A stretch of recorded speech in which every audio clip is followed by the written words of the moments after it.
सारे के सारे साथियों को नमस्कार।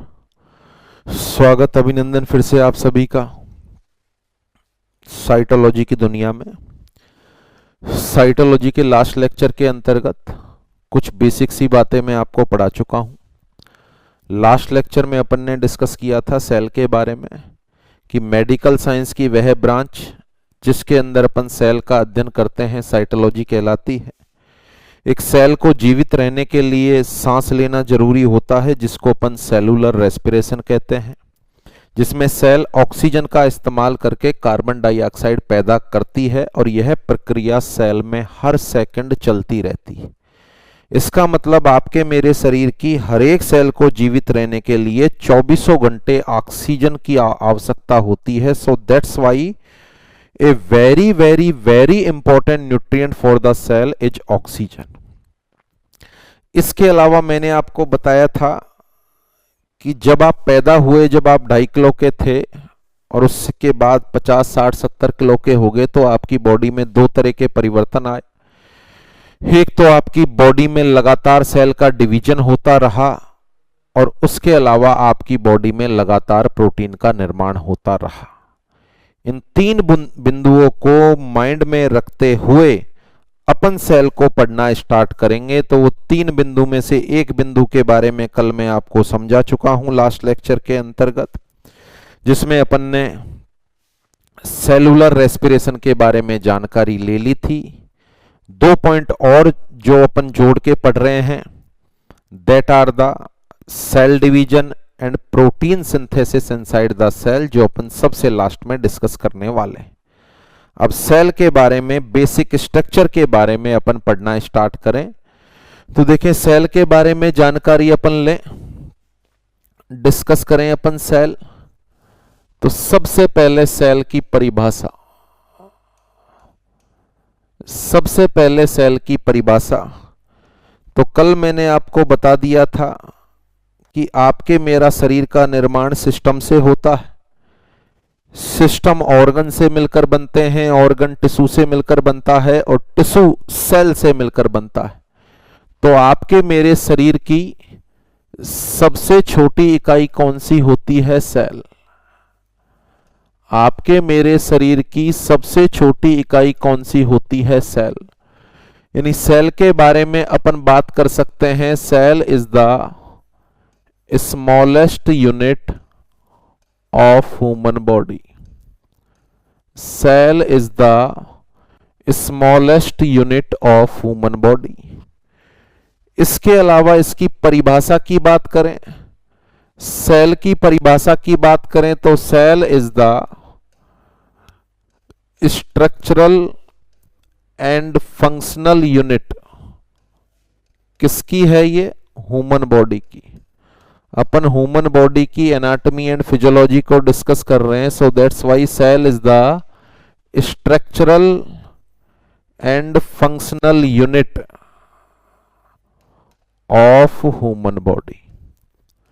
ह्यूमन बॉडी की स्ट्रक्चरल और फंक्शनल यूनिट होती है सेल। नेक्स्ट पॉइंट में अपन डिस्कस करें कि सेल की खोज। तो शायद बहुत सारे साथियों को पता होगा कि cell was discovered by Robert Hooke. Cell was discovered by Robert Hooke. Cell की डिस्कवरी रॉबर्ट हुक के द्वारा की गई। अब यहां मैं आपसे पूछना चाहूंगा कि ये जो भाई साहब हैं, बोले तो रॉबर्ट हुक, इन्होंने भैया सेल को खोजा तो इनका शरीर क्या पत्थर से मिलकर बना हुआ था? रॉबर्ट हुक के द्वारा सेल को खोजा गया तो इनका शरीर क्या पत्थर से मिलकर बना हुआ था? इनके शरीर में भी तो सेल होगी, इनके शरीर में भी तो सेल रही होगी। तो यहां पर अपन पढ़ते भले से यूं हैं कि सेल की खोज रॉबर्ट हुक के द्वारा की गई, परंतु इसका वास्तविक मतलब है कि सेल को सेल नाम, क्योंकि इन भाई साहब का शरीर भी तो सेल से मिलकर बना हुआ होगा। तो सेल तो जब से प्राणी पैदा हुआ है तब से सेल विद्यमान है, इसकी खोज करने की आवश्यकता नहीं है। तो सेल को सेल नाम किसके द्वारा दिया गया? आंसर है रॉबर्ट हुक। आंसर है रॉबर्ट हुक। तो यहां पर अपन इसको इस वे में बोलेंगे, द नेम सेल या cell name was given by, the name cell या cell name was given by, और आंसर है रॉबर्ट हुक। दोनों का मतलब एक है, सेल की खोज किसके द्वारा की गई या सेल को सेल नाम किसके द्वारा दिया गया, तो आंसर आएगा रॉबर्ट हुक के द्वारा दिया गया। अगले पॉइंट में डील करें अपन। ये जो वर्ड सेल है एक लैटिन वर्ड से लिया गया। Word cell has been taken from a Latin word, और वो लैटिन वर्ड है सेला। वो लैटिन वर्ड है cella. The word cell was taken from a Latin word cella. यहां इस सेला शब्द का मतलब होता है स्मॉल रूम। यहां इस सेला शब्द का मतलब होता है स्मॉल रूम, यानी आपके मेरे शरीर को एक पूरा घर माना जाए, आपके मेरे शरीर को एक पूरा घर माना जाए, तो इसमें जो छोटे छोटे कमरे हैं, इसमें जो छोटे छोटे कमरे हैं, उन छोटे छोटे कमरों को अपन सेल के नाम से जानेंगे। The word cell was taken from a Latin word cella which means small room. यहां सेला का मतलब होता है स्मॉल रूम। पूरे प्राणी जगत के अंतर्गत जितनी भी सेल पाई जाती, पूरे प्राणी जगत में जितनी भी सेल पाई जाती हैं, उन सारी की सारी सेल को न्यूक्लियस के पाए जाने, न्यूक्लियस के पाए जाने और नहीं पाए जाने के आधार पर दो पार्ट में डिवाइड किया गया। देखें, सेल का सबसे इंपॉर्टेंट कंपोनेंट या सेल का कंट्रोलर या सेल का प्रिंसिपल माना जाता है न्यूक्लियस। तो पूरे प्राणी जगत में दो तरह की सेल होती हैं। एक वो सेल होती हैं जिनमें न्यूक्लियस पाया जाता है, और एक वो सेल होती हैं जिनमें न्यूक्लियस नहीं होता। तो न्यूक्लियस की प्रेजेंस और एब्सेंस के आधार पर, न्यूक्लियस की प्रेजेंस और एब्सेंस के आधार पर पूरे प्राणी जगत में पाई जाने वाली सेल को दो कैटेगरी में विभाजित किया गया है। Depend upon the presence of nucleus, depend upon the presence of nucleus. Nucleus के पाए जाने और नहीं पाए जाने के आधार पर सेल दो तरह की होती है। कौन कौन से तरह की सेल होती हैं, उसका नाम यदि लिखा जाए तो इसके बारे में भी सारे साथियों को ज्ञान होगा। दो तरह की सेल होती हैं। एक सेल का नाम है प्रोकैरियोट्स, प्रोकैरियोट्स, और दूसरी सेल का नाम है यूकैरियोट्स।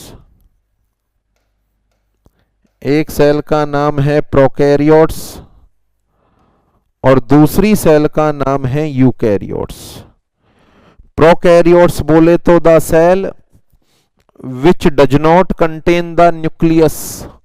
आपके मेरे बॉडी या प्राणी जगत में पाई जाने वाली सेल जिसमें न्यूक्लियस नहीं होता, प्रोकैरियोट कहलाती है।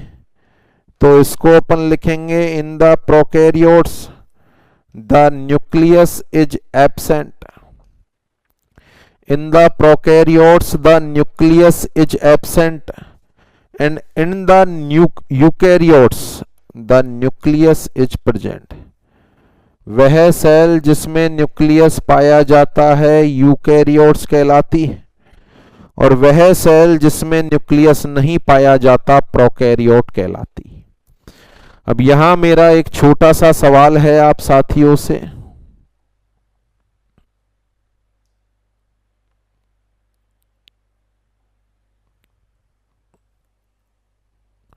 एक छोटा सा क्वेश्चन आप सारे के सारे साथियों से, कि जो प्रोकैरियोट सेल हैं जिनमें न्यूक्लियस नहीं होता, प्रोकैरियोट जो सेल हैं जिनमें न्यूक्लियस नहीं होता, आखिर बिना न्यूक्लियस के वह जीवित कैसे रहती? How can it possible to survive in the world without a nucleus by a cell? सोचें अपने मन के अंदर आंसर, कि दुनिया में ऐसी भी सेल हैं जो बिना न्यूक्लियस के जीवित रहती हैं। फॉर एग्जाम्पल बैक्टीरिया, वायरस, बहुत कुछ प्रोटोजोआ, फंगाई, जिनमें न्यूक्लियस नहीं होता। बिना न्यूक्लियस के जीवित रहना कैसे संभव है? क्वेश्चन नंबर 2, आपके मेरे शरीर में कौन सी सेल पाई जाती? प्रोकैरियोट्स या यूकैरियोट्स? प्रोकैरियोट्स या यूकैरियोट्स? चलें, शायद आंसर आपके दिमाग में आ गया। प्रोकैरियोट्स जो सेल होती हैं वह बिना न्यूक्लियस के जीवित रहती हैं। ऐसा नहीं है कि जीने के लिए सेल में न्यूक्लियस होना जरूरी है, नहीं। न्यूक्लियस क्यों कंट्रोलर होता है? क्योंकि न्यूक्लियस में जेनेटिक मटेरियल होता है आपके मेरे शरीर में, जिसका नाम होता है डीएनए। तो सेल के सारे फंक्शन को किसके बिहाफ पर परफॉर्म किया जाता है? या तो डीएनए या आरएनए। तो जिन सेल के अंदर न्यूक्लियस नहीं होता उनमें निश्चित तौर पर डीएनए या आरएनए पाया जाता है। जिन सेल में न्यूक्लियस नहीं होता उन सेल में डीएनए, आरएनए निश्चित तौर पर पाया जाता है। तो बिना न्यूक्लियस के भी जीवित रह सकती हैं सेल, परंतु बिना डीएनए, आरएनए के सेल का जीवित रहना पॉसिबल नहीं है। आप सभी साथियों ने पढ़ा है DNA virus, RNA virus. For example corona या covid, it is a RNA virus. Hepatitis B, it is a DNA virus. तो ये जो वायरस वाली सेल है, they all are included under prokaryotes and they survive in the world due to the presence of DNA or RNA, and they can survive into the world without a nucleus because they contain DNA और RNA। तो cell को जीवित रखने के लिए DNA, RNA की आवश्यकता होती है। आपके मेरे शरीर की सेल में से भी यदि DNA, RNA को निकाल दे न्यूक्लियस के अंदर, तो न्यूक्लियस किस काम का? खत्म। न्यूक्लियस किस काम का? खत्म। न्यूक्लियस सारा का सारा काम इस डीएनए, आरएनए के माध्यम से ही परफॉर्म करता है। क्वेश्चन नंबर 2, क्या आपके मेरे शरीर में कौन सी सेल होती है? तो लगभग सभी का आंसर कि सर यूकैरियोट होती है, 100% राइट। क्या कोई प्रोकैरियोट सेल भी होती है? तो बहुत सारे जनों के दिमाग में हां सर होती है, आरबीसी होती है। आपकी नॉलेज के लिए बता दूं, आप गलत हैं। अब सोच रहे हैं कि सर उसमें न्यूक्लियस नहीं होता। बिल्कुल नहीं होता, परंतु जब आरबीसी की उत्पत्ति होती है तो उसमें न्यूक्लियस होता है। एक अवस्था है एरिथ्रोब्लास्ट, उसमें न्यूक्लियस होता है, बाद में गायब होता है। So RBC are not included under prokaryote cell, it is the eukaryote cell. शुरू में न्यूक्लियस होता है जो डेवलपमेंट के दौरान गायब हो जाता है। तो इंसानी शरीर में या ह्यूमन बॉडी में कौन सी सेल पाई जाती है? आंसर है यूकैरियोट्स। Is that clear? तो अभी तक अपन ने क्या पढ़ा?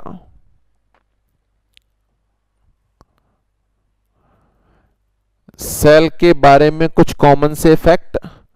आपके मेरे शरीर की स्मॉलेस्ट यूनिट होती है cell, it is the smallest unit of human body. परिभाषा देख लो, it is the structural and functional unit of human body. The name cell was given by Robert Hooke और the discovery of cell was done by Robert Hooke. The name cell was taken from a Latin word cella which means small room. अगर आपका मेरा शरीर एक घर है तो उसमें छोटे छोटे कमरों को बोलते हैं सेल।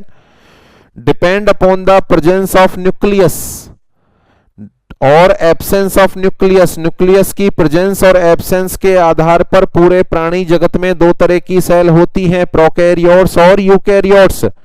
प्रोकैरियोट्स वह सेल हैं जिनमें न्यूक्लियस नहीं होता, जबकि यूकैरियोट्स में न्यूक्लियस होता है। प्रोकैरियोट सेल बिना न्यूक्लियस के कैसे जीवित रहती हैं? क्योंकि इनमें डीएनए या आरएनए पाया जाता है, और यूकैरियोट सेल में न्यूक्लियस होता है और न्यूक्लियस के अंदर डीएनए आरएनए होता है। आपके मेरे शरीर में कौन सी सेल होती है? आंसर है यूकैरियोट्स। Is that clear? तो ये पहला पार्ट हो गया। अगले पार्ट पर आ जाएं आप। आपके मेरे बॉडी में पाई जाने वाली सेल की स्ट्रक्चर ऑफ सेल। अब ये आपकी मेरी बॉडी में पाई जाने वाली जो सेल है, इसकी स्ट्रक्चर को अपन 3 पार्ट में डिवाइड करके पढ़ें। ये आपके मेरे शरीर की कोई सेल है। इस सेल में पाया जाने वाला यह सबसे बड़ा ऑर्गेनेल है। डायग्राम बनाते ही दिमाग काम कर रहा होगा कि मैंने क्या बनाया है। और यहां पर पूरी सेल में जेली लाइक सब्सटेंस भरा हुआ है, जिसमें बहुत सारे छोटे छोटे से ऑर्गन्स हैं। बहुत सारे छोटे छोटे से ऑर्गन्स हैं।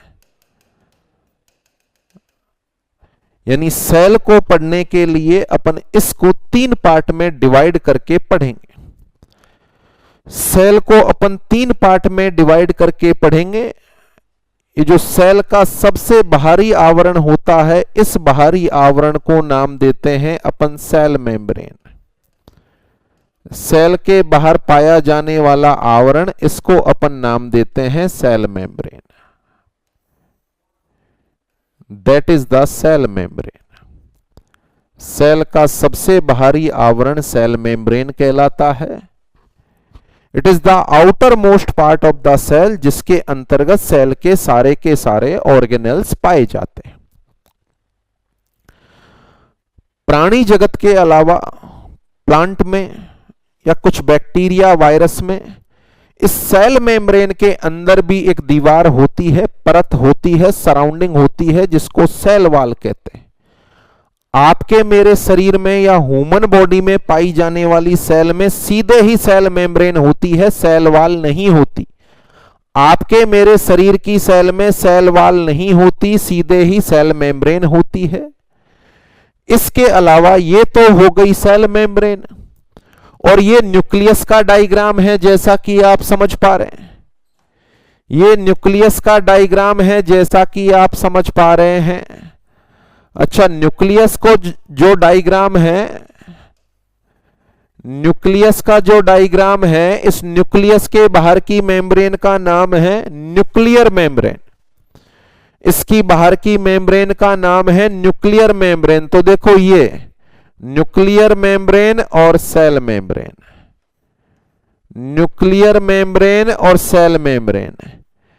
इसमें जो जेली लाइक सब्सटेंस भरा हुआ है, इसमें जो जेली लाइक सब्सटेंस भरा हुआ है, इस जेली लाइक सब्सटेंस को किस नाम से जानेंगे? तो मेरे हिसाब से सारे साथियों के दिमाग में इसका भी आंसर आ रहा है कि sir, it is known as cytoplasm.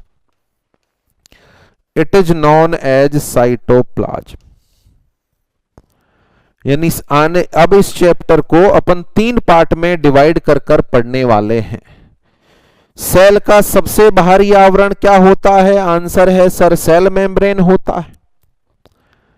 Cell membrane और न्यूक्लियर मेम्ब्रेन के बीच में पाया जाने वाला जेली लाइक सब्सटेंस क्या कहलाता है? सर, साइटोप्लाज्म कहलाता है। साइटोप्लाज्म में पाया जाने वाला सबसे बड़ा ऑर्गेनेल जो सेल की समस्त एक्टिविटी को कंट्रोल करता है, किस नाम से जानते हैं? आंसर है न्यूक्लियस के नाम से जानते हैं। तो स्ट्रक्चर ऑफ सेल के अंदर अपन बात करें तो सेल को अपन 3 हेडिंग में डिवाइड करके पढ़ने वाले हैं। सेल का सबसे बाहरी आवरण सेल मेम्ब्रेन, सेल के अंदर भरा हुआ जेली लाइक सब्सटेंस साइटोप्लाज्म, और उसके अलावा सेल का सबसे बड़ा ऑर्गेनेल जिसका नाम है न्यूक्लियस। तो सेल को इस 3 हेडिंग में डिवाइड करके अपन पढ़ें। इस 3 हेडिंग में सबसे पहली हेडिंग का नाम है सेल का सबसे बाहरी आवरण, और उस आवरण को अपन नाम देते हैं सेल मेम्ब्रेन। उस आवरण को अपन नाम देते हैं सेल मेम्ब्रेन। सेल मेम्ब्रेन में पहला point, what is the cell membrane? It is the outer most part of the cell. It is the outer most part of the cell. Cell का सबसे बाहरी पार्ट सेल मेम्ब्रेन कहलाता है। अभी जो cell membrane के बारे में अपन ने चर्चा की थी, इस सेल मेम्ब्रेन का छोटा सा हिस्सा बाहर निकालें और इसको तोड़कर देखें तो इसमें 2 सब्सटेंस आपको मिलेंगे। इस सेल मेम्ब्रेन में मेजर तौर पर 2 सब्सटेंस आपको मिलेंगे। बोले तो सेल मेम्ब्रेन का कंपोजिशन अपन देख रहे हैं, तो सेल मेम्ब्रेन 2 पार्ट से मिलकर बनी होती है। एक तो होता है प्रोटीन और दूसरा होता है लिपिड। यानी cell membrane are composed by, cell membrane are composed by. Cell membrane किस किस से मिलकर बनी होती है? तो एक तो होता है प्रोटीन और एक होता है लिपिड। सेल मेम्ब्रेन प्रोटीन और लिपिड से मिलकर बनी होती है। अब यहां पर जो प्रोटीन होता है वह बेसिकली ग्लाइकोप्रोटीन होता है। सेल मेम्ब्रेन में जो प्रोटीन पाया जाता है बेसिकली उसको अपन नाम देते हैं glycoprotein. The protein which are found in the structure of cell membrane, that is the glycoprotein. दूसरा सब्सटेंस जो सेल मेम्ब्रेन में होता है इट इज द लिपिड। और लिपिड में जो पर्टिकुलर लिपिड होता है विच नेम इज फॉस्फोलिपिड। तो सेल का सबसे बाहरी आवरण सेल मेम्ब्रेन कौन कौन से कंपोनेंट से मिलकर बना होता है? कौन कौन से कंपोनेंट से मिलकर बना होता है? The answer is the cell membrane are composed by protein and lipid, means glycoprotein and phospholipid. इसके अलावा अपन चर्चा करें, इसके अलावा अपने जो सेल का बाहरी आवरण सेल मेम्ब्रेन है वह कौन कौन से फंक्शंस को परफॉर्म करती है? सेल मेम्ब्रेन कौन कौन से फंक्शंस को परफॉर्म करती है? या सबसे पहले सेल मेम्ब्रेन का नेचर कैसा होता है? That is the question of your exam. पूछा गया क्वेश्चन है the nature of cell membrane is. Option के अंतर्गत था इम्परमिएबल, सेमी परमिएबल या परमिएबल। देखिए, परमिएबल शब्द का मतलब होता है वह झिल्ली या मेम्ब्रेन जिससे कोई भी तो आ सके और कोई भी जा सके। इम्परमिएबल का मतलब होता है ना तो कोई आ सके और ना जा सके। सेमी परमिएबल का मतलब होता है कुछ सब्सटेंस खासकर वाटर आ जा सकता है, बाकी सब्सटेंस नहीं जा सकते। तो सेल मेम्ब्रेन बेसिकली किस तरीके से होती है यहां अपन चर्चा करें। सेल मेम्ब्रेन में प्रोटीन और लिपिड होता है और यह पोरस होती है। पोरस होती है बोले तो इसमें इस तरह के होल होते हैं। अब यहां अपन चर्चा करें, कुछ सब्सटेंस सेल से बाहर भी जा सकते हैं और सेल के अंदर भी आ सकते हैं। सारे सब्सटेंस बाहर नहीं जा सकते, सारे अंदर भी नहीं आ सकते। और इसमें ये जो पोर होते हैं, सेल अपनी आवश्यकता अनुसार इनका साइज छोटा और बड़ा भी कर सकती है। यानी किसी सब्सटेंस को सेल को अपने अंदर लेना है तो सेल पोर का साइज बड़ा कर सकती है और अंदर से बाहर जाने पे रोकना है तो सेल पोर का साइज छोटा भी कर सकती है। इसका मतलब भैया ये तो सेमी परमिएबल से भी आगे की बात हो गई, यह तो सेमी परमिएबल से भी आगे की बात हो गई। तो इसका बेस्ट आंसर होता है जो सेल मेम्ब्रेन चाहे उसको तो अंदर ले ले और जिसको नहीं चाहे उसको अंदर नहीं ले, तो इसको अपन बोलते हैं सेलेक्टिव परमिएबल। यानी जब अपन नेचर की बात करेंगे कि सेल मेम्ब्रेन का नेचर कैसा होता है, तो इसका आंसर है सेलेक्टिव परमिएबल या फिर अपन आंसर देंगे सेमी परमिएबल। यानी मोस्ट प्रायोरिटी वाला आंसर होगा सेलेक्टिव परमिएबल। अगर आपके ऑप्शन में इम्परमिएबल, परमिएबल, सेलेक्टिव परमिएबल या सेमी परमिएबल आए तो पहला आंसर आपको सेलेक्टिव परमिएबल देना है, परंतु सेलेक्टिव परमिएबल नहीं आए तो आंसर सेमी परमिएबल जाएगा। तो सेल मेम्ब्रेन का नेचर कैसा होता है, आंसर है सेमी परमिएबल। अब आते हैं अपन की सेल मेम्ब्रेन कौन कौन से फंक्शंस को परफॉर्म करती है। What are the common functions of cell membrane. तो देखें सिंपल सा मतलब, सेल का सबसे बाहरी आवरण है, कोई भी सब्सटेंस सेल में आ सकता है और सेल के अंदर के ऑर्गन्स या ऑर्गेनेल को डैमेज कर सकता है। तो जैसे अपने घर की बाहर अंदर तो कमरे हैं और बाहर दीवारें हैं। दीवारें किस लिए हैं, रक्षा के लिए, ताकि कोई एंटर ना हो पाए। तो क्या यह सेल के अंदर पाए जाने वाले ऑर्गेनेल्स का प्रोटेक्शन कर रही है, आंसर इज यस। सेल में पाए जाने वाले सारे के सारे ऑर्गेनेल्स का प्रोटेक्शन करने के लिए जिम्मेदार होती है cell membrane, function number 1।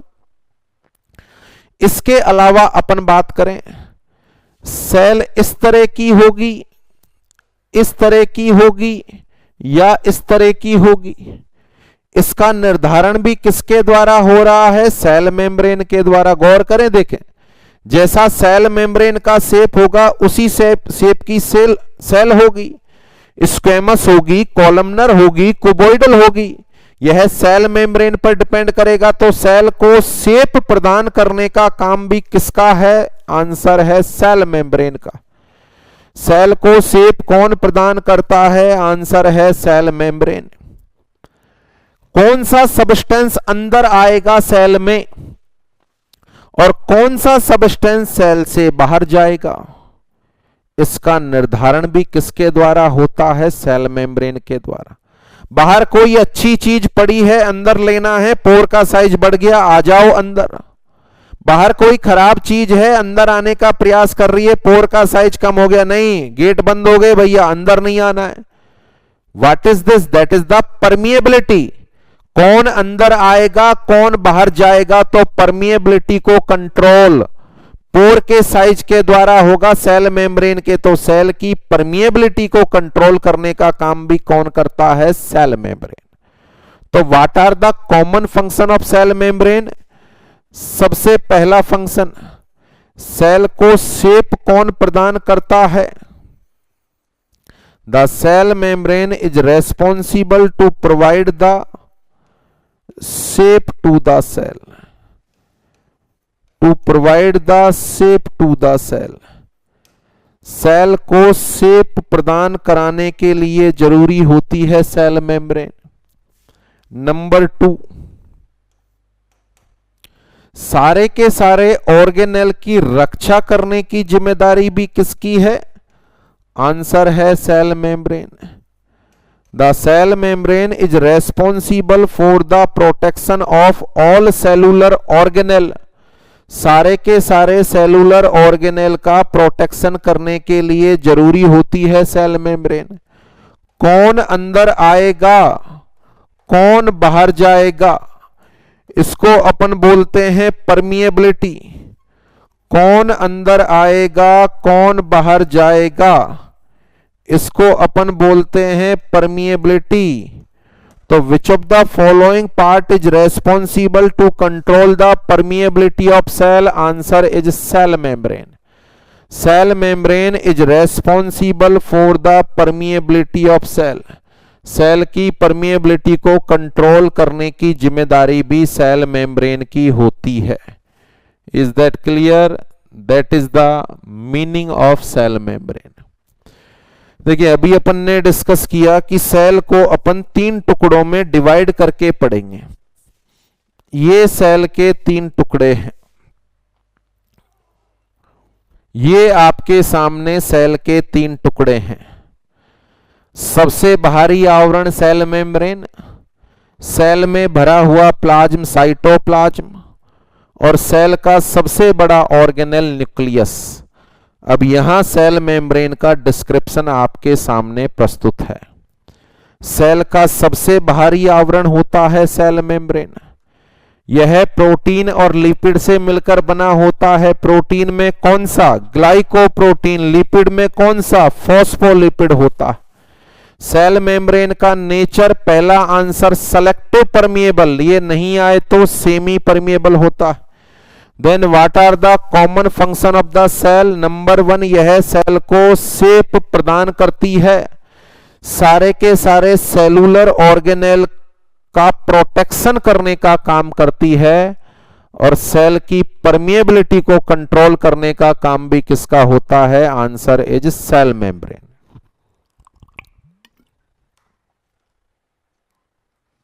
I think it is clear. Now come on to the second part. Second part का नाम है साइटोप्लाज्म. तो आगे चलें आप. अगला part number 2, it is the cytoplasm.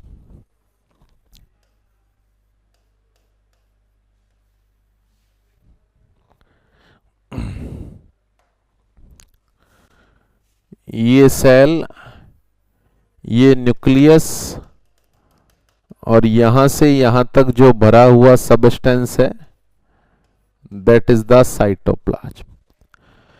सबसे पहले इसको परिभाषित कर लें. The jelly like substance in between the jelly like substance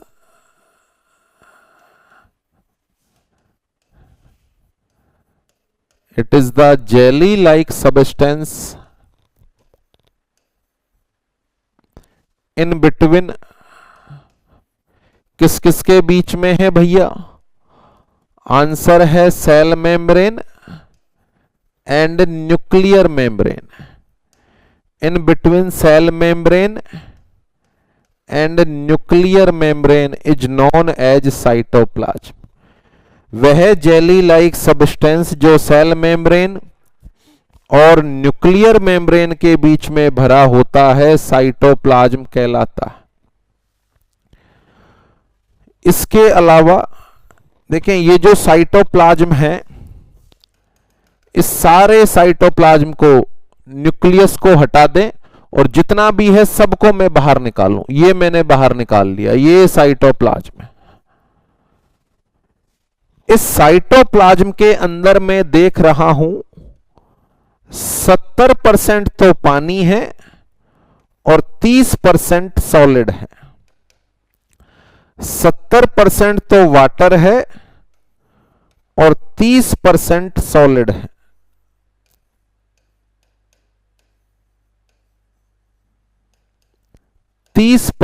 solid है. अच्छा, ये जो सॉलिड हिस्सा है, ये जो सॉलिड हिस्सा है, इसमें तो है ऑर्गेनेल. सॉलिड हिस्से में तो हैं ऑर्गेनेल्स. अच्छा, सेल के अंदर छोटे छोटे से ऑर्गन्स होते हैं. चूंकि इनका साइज अत्यधिक छोटा होता है, so that's why they are also called as organelle. 70% water होता है. अब ये जो 70% वाटर है, यह सेल के अंदर भरा हुआ है. और शायद सारे साथियों को ज्ञान होगा कि इसी वाटर को बोलते हैं ICF. इसी वाटर को बोलते हैं आईसीएफ। आईसीएफ बोले तो इंट्रासेलुलर फ्लूइड। तो वह लिक्विड पोर्शन या वह पानी जिसके अंदर सारे ऑर्गेनेल सस्पेंडेड रहते हैं या तैरते रहते हैं, इस पर्टिकुलर पानी को एक और नाम से जानते हैं, that is also known as cytosol. That is also known as cytosol. इसको साइटोसॉल के नाम से भी जाना जाता है। It clear? That is the cytosol.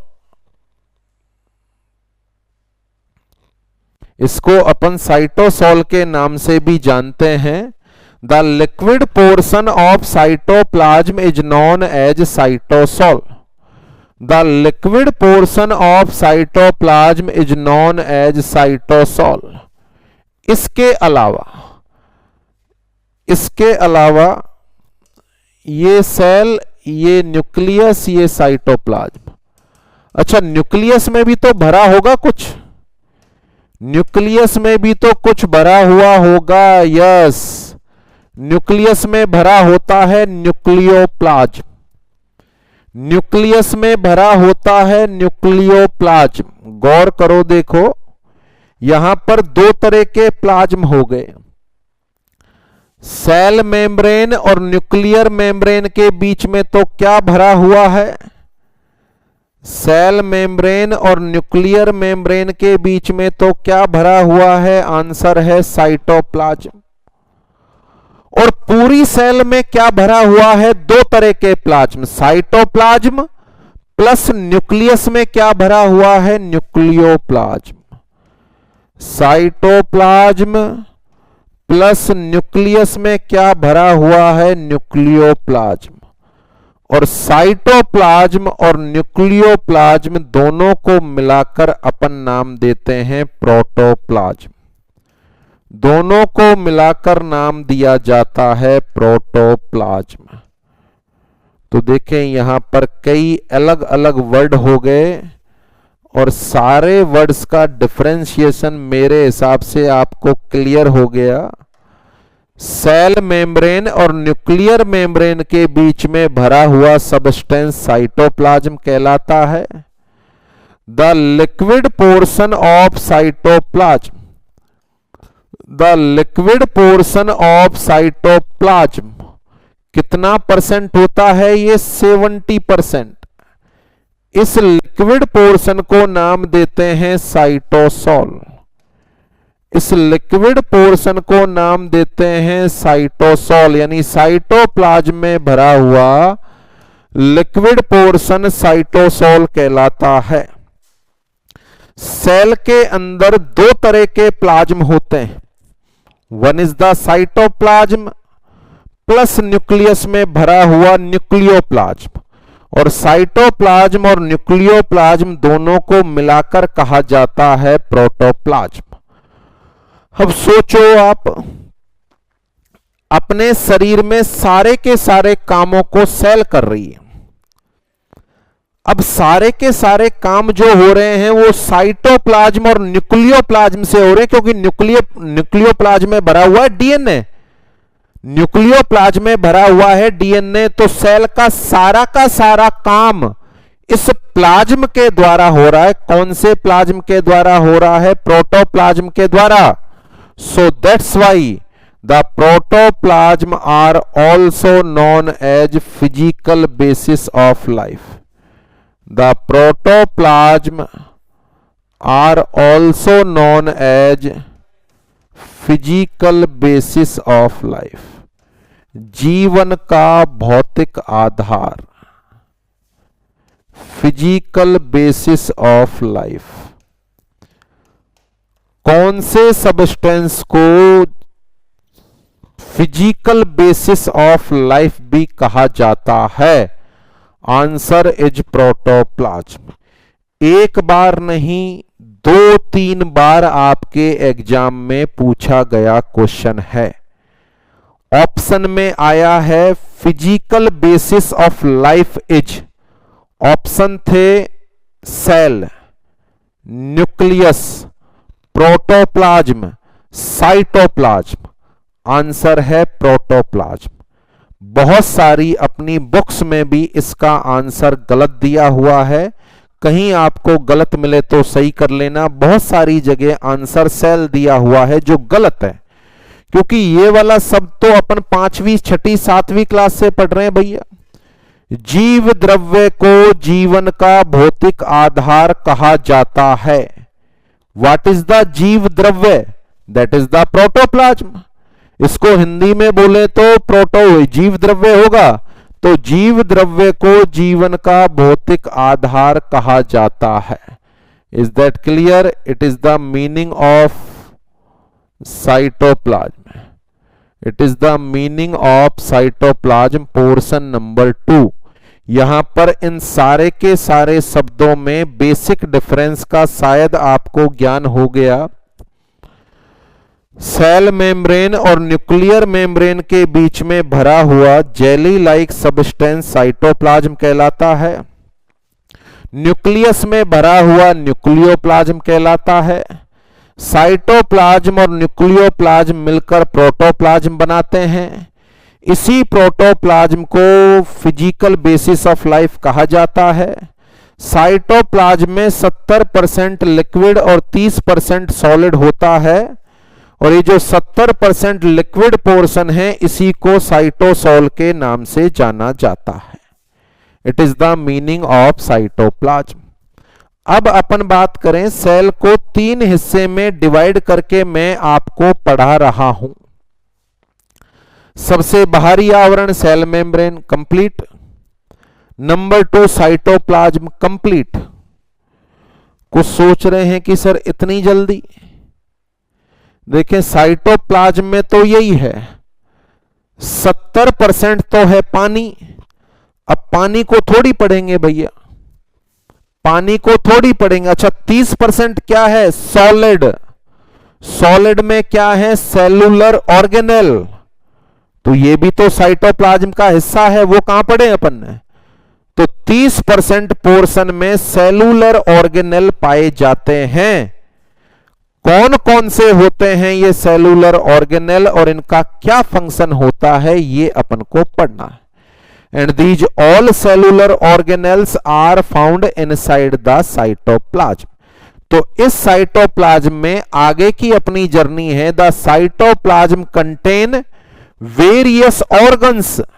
The cytoplasm contain various organs which are also known as या which are known as organelles. The organelles which are found inside the cytoplasm are. अब कौन कौन से ऑर्गेनेल होते हैं ये अपन को पढ़ने हैं, तो इसके बाद अपन डिस्कस करेंगे the organelles which are found inside the cytoplasm. The organelles which are found inside the cytoplasm. तो एक एक ऑर्गेनेल अपन डिस्कस करेंगे। सबसे पहला ऑर्गेनेल जो पाया जाता है साइटोप्लाज्म के अंदर, उस ऑर्गेनेल का नाम है ER, बोले तो एंडोप्लाज्मिक रेटिकुलम। ER बोले तो एंडोप्लाज्मिक रेटिकुलम। एंडोप्लाज्मिक रेटिकुलम की अपन बात करें,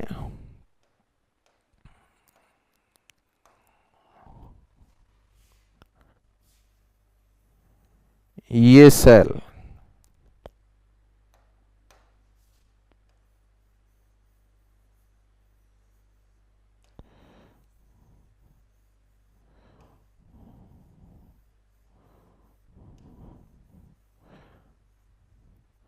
शायद थोड़ी बहुत पिक्चर आपको याद आ रही होगी।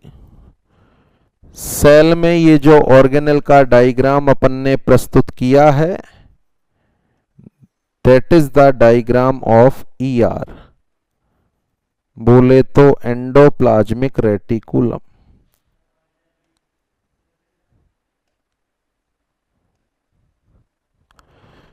यह सेल में पाई जाने वाली ER है। चलो देखते हैं। ये ER इस ER से अलग है, ये दोनों एक जैसी हैं, ये दोनों एक जैसी। इस ER की सरफेस को यदि मैं टच करूं तो यह खुरदरी लगेगी, इस ER की सरफेस को मैं टच करूं तो यह खुरदरी लगेगी, इसको टच करूं तो खुरदरी लगेगी, इसको मैं टच करता हूं तो यह स्मूथ लगेगी, इसको भी टच करता हूं तो यह स्मूथ लगेगी। इसका मतलब होने को तो दोनों ER हैं, परंतु दोनों अलग अलग हैं, एक तो खुरदरी है और एक स्मूथ है।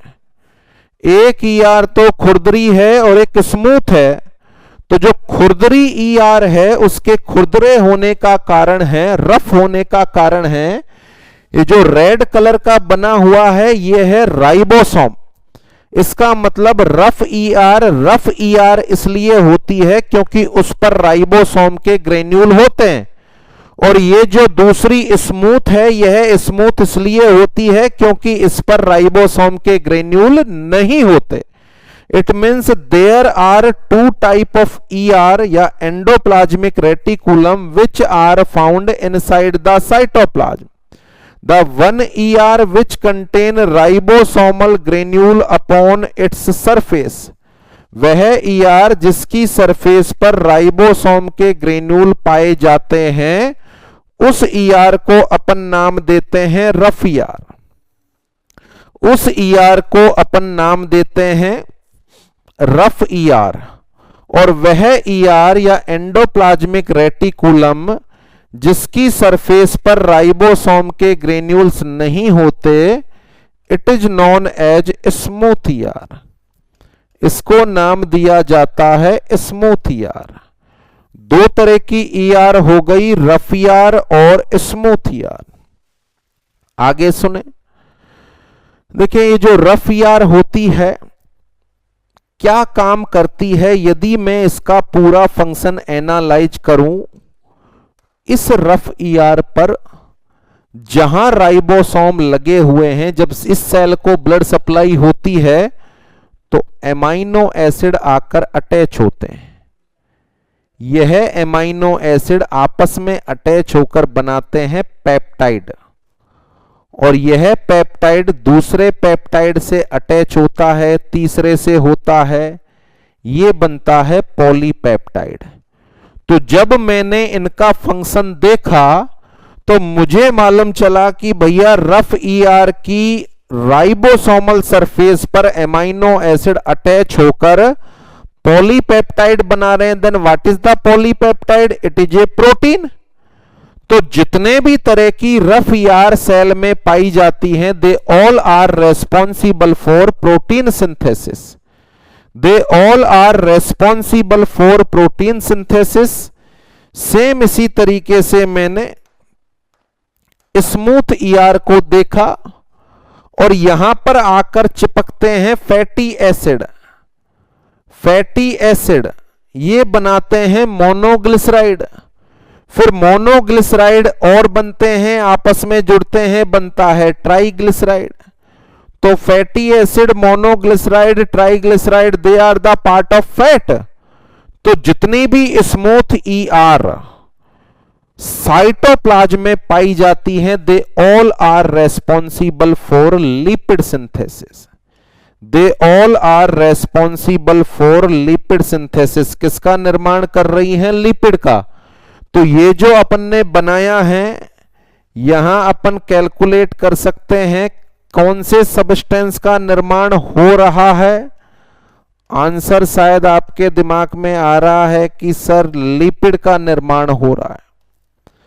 कौन कर रहा है लिपिड का निर्माण? आंसर है स्मूथ ER कर रही है। ये जो ब्लैक अपन ने बनाया है, ये किसका निर्माण हो रहा है? आंसर है प्रोटीन का निर्माण हो रहा है।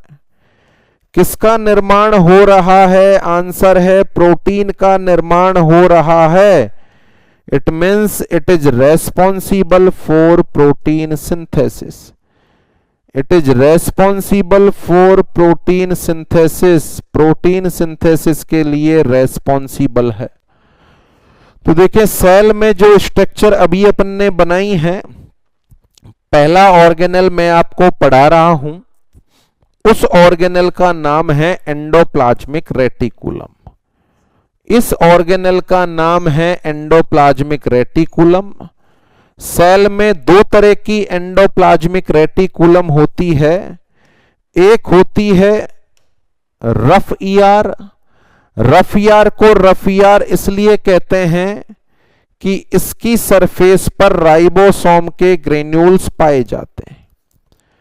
इसकी सरफेस पर राइबोसोम के ग्रेन्यूल्स प्रेजेंट होते हैं।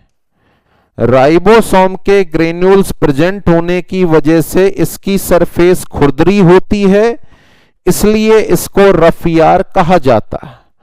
दूसरे एंड पर स्मूथ ईआर, स्मूथ ईआर की सरफेस पर राइबोसोमल ग्रेन्यूल एब्सेंट होते हैं। इसकी सरफेस पर राइबोसोमल ग्रेन्यूल्स एब्सेंट होते हैं, इसलिए यह स्मूथ होती है और स्मूथ होने की वजह से ही इसको स्मूथ ईआर बोलते हैं। यह स्मूथ ईआर किस फंक्शन को परफॉर्म करेगी? सिंपल सा मीनिंग है, रफ ईआर प्रोटीन बना रही है और स्मूथ ईआर लिपिड बना रही है। रफ ईआर प्रोटीन बना रही है और स्मूथ ईआर लिपिड बना रही है, तो smooth ER is responsible for lipid synthesis. Is that clear? इसके अलावा ये सेल और ये सेल में स्मूथ ईआर,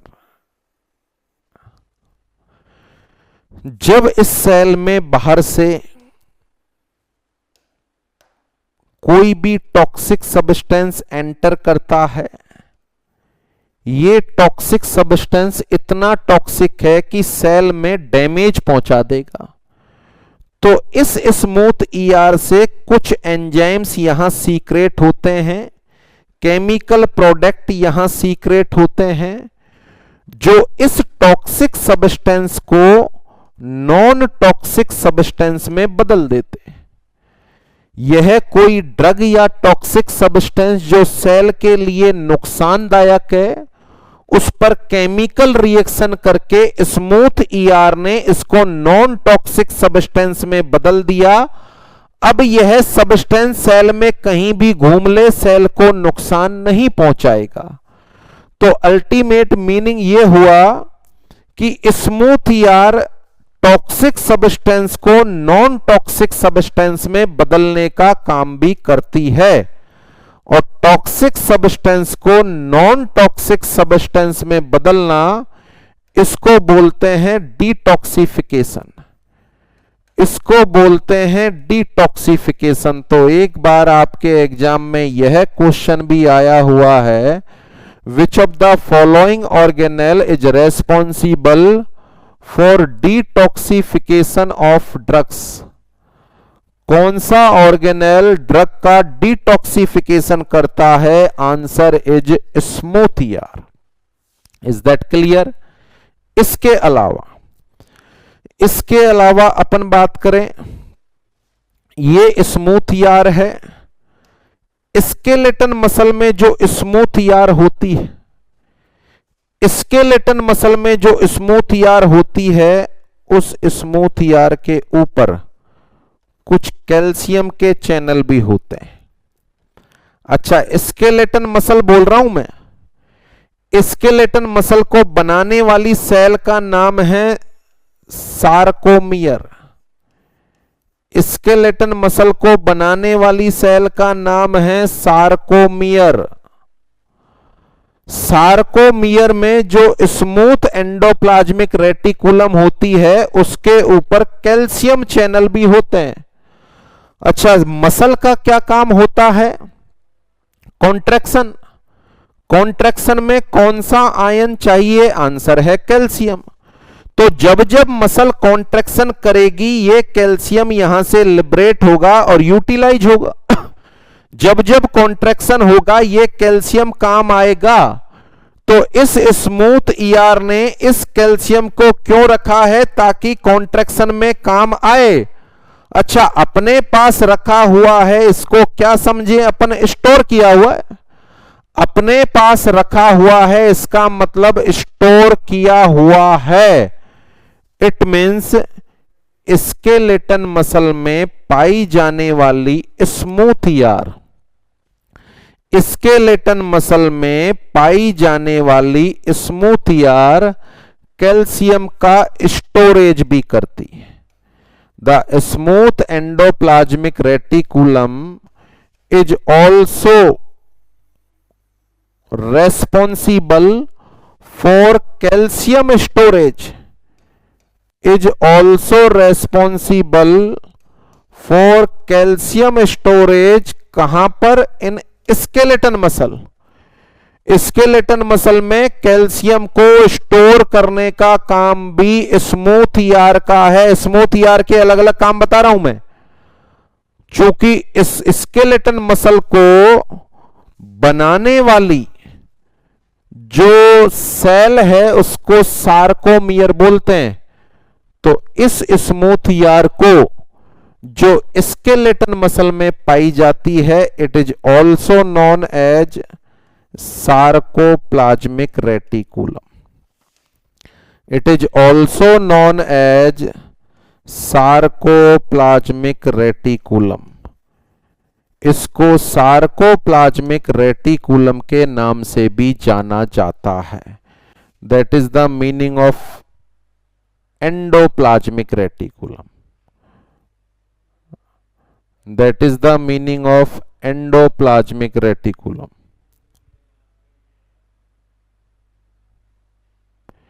ये फर्स्ट ऑर्गेनेल आपके सामने प्रस्तुत है। सेल में पाया जाने वाला एक इंपॉर्टेंट ऑर्गेनेल, सेल में पाया जाने वाला एक इंपॉर्टेंट ऑर्गेनेल जिसका नाम है एंडोप्लाज्मिक रेटिकुलम।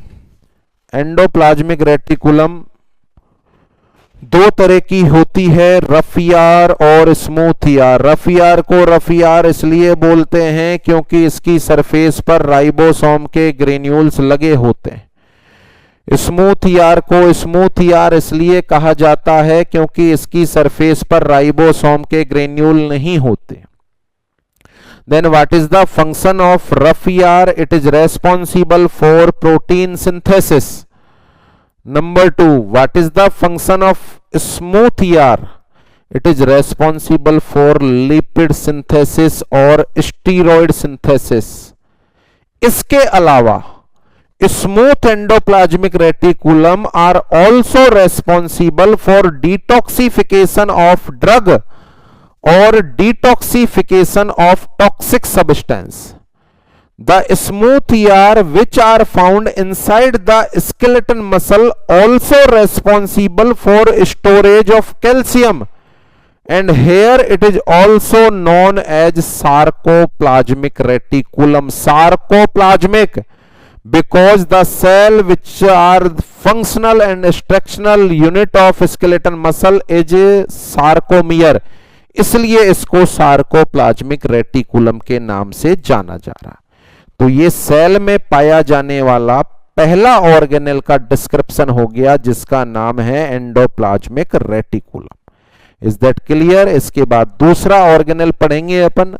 तो क्या क्या पढ़ा है अपन ने अभी के लेक्चर में? साइटोलॉजी से शुरुआत की और ये अपन ने पढ़ा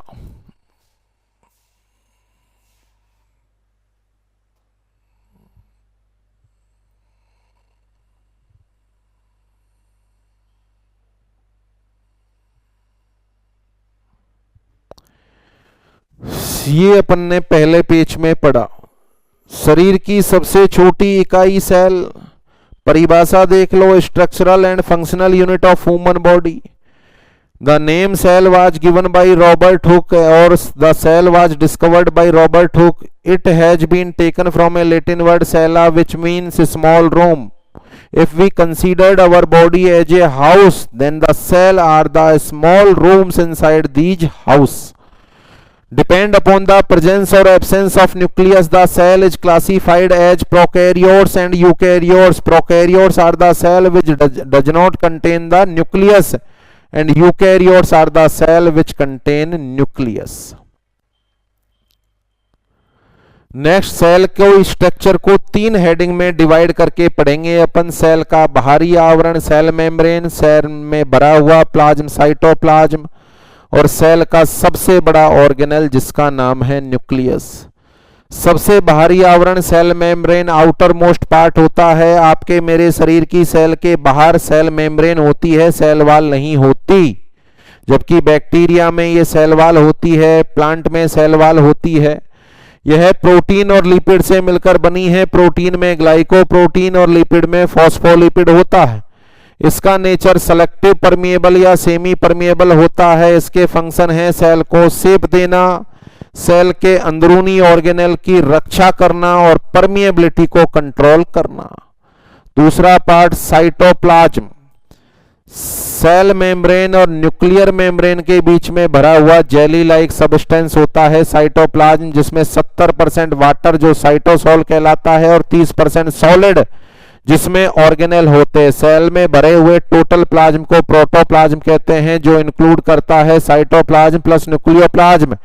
and protoplasm are also known as physical basis of life. अब 30% में जो ऑर्गेनेल्स हैं उनका डिस्क्रिप्शन अपन पढ़ रहे हैं। पहले ऑर्गेनेल का नाम है एंडोप्लाज्मिक रेटिकुलम, जिसका डिस्क्रिप्शन आपके सामने प्रस्तुत है। Is that clear? तो ये पहला ऑर्गेनेल है, टोटली आपको समझ में आ गया। अब नेक्स्ट ऑर्गेनेल या बचे हुए ऑर्गेनेल को अपन नेक्स्ट क्लास में डिस्कस करेंगे। तो उम्मीद की पूरा आपको समझ में आया। फिर से नेक्स्ट क्लास में मिलते हैं और बचे हुए पोर्शन को आगे से पढ़ना स्टार्ट करते हैं। Is that clear? तो आज के अभी के लिए इतना ही। आप साथियों का बहुत बहुत धन्यवाद। Thanks to all.